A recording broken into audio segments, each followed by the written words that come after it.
Всем привет!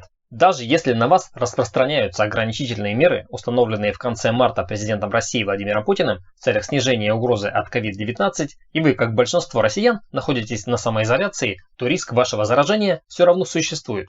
Ведь в полной мере контакты с внешним миром вы не прекратили, поскольку как минимум время от времени ходите в магазин за продуктами и выносите мусор. Чем воняет, сынок? Это кислород, братуха. Кислород? Как все помнят, для защиты от распространения заразы 17 марта Роспотребнадзор обязал всех прибывших из-за границы оставаться на двухнедельный самокарантин. Таким образом, период, когда россияне могли заразиться коронавирусом лишь от людей, прибывших из-за границы, формально завершился в середине марта. Однако, учитывая, что через 10 дней после этой даты в России зафиксировано резкое увеличение зараженных граждан, не выезжавших за границу, то можно было сделать вывод, что вирус начал свободно гулять по стране. Этим объясняется введение в России 28 марта одних из самых жестких карантинных требований в мире. Так, большая часть жителей страны отправлена на домашний самокарантин. Прекращено авиасообщение с иностранными государствами. Закрыты для посещения точки общепита и места отдыха и развлечений. Однако, как показывает статистика, даже введение беспрецедентных мер безопасности не дало желаемого результата. Ох, как порой нелегко делать за матушку природу ее работу.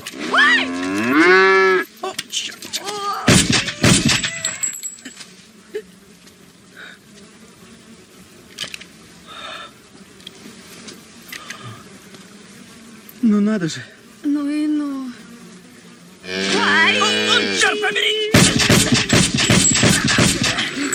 Дурак, сочная трава! Тебя заждались в райских кущах! Что ж, это было непросто. Но мы поступили верно.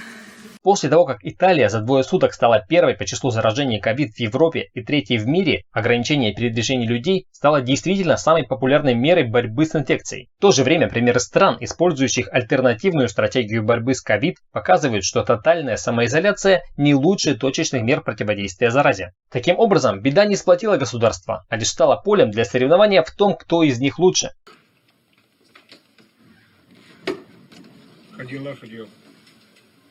Ходи, дурак. Отстань!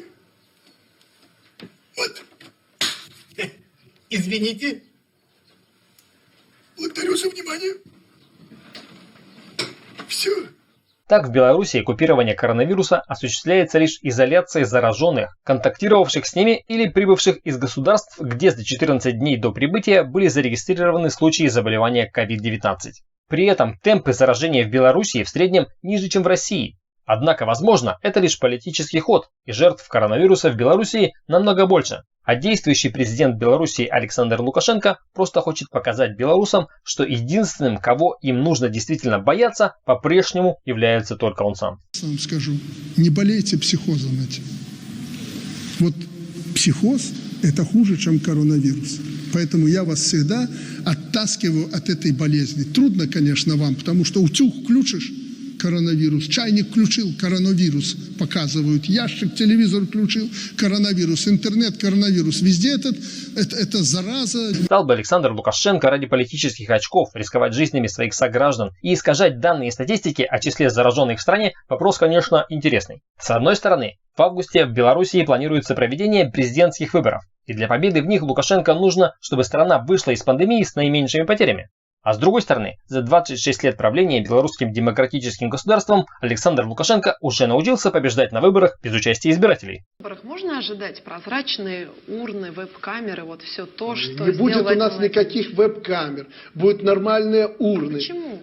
И если действительно, у вас же действительно большая поддержка. Слушайте, это чепуха это все, ваши газ-выборы, я знаю, как это делалось и как там это все делают. Слушайте, да не будьте вы наивными людьми. Веб-камеры эти, ну поставите вы в угол веб-камеру.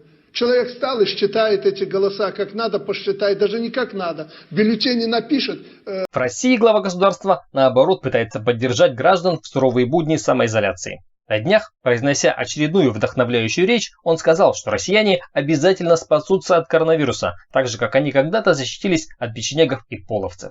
Однако хочется верить, что после победы над вирусом уровень благосостояния россиян будет не таким же, как при этих самых печенегах и половцах. Друзья, берегите себя и подписывайтесь на канал обо всем с юмором. Пишите в комментариях о том, что вы думаете по этому поводу. Спасибо за внимание. Пока.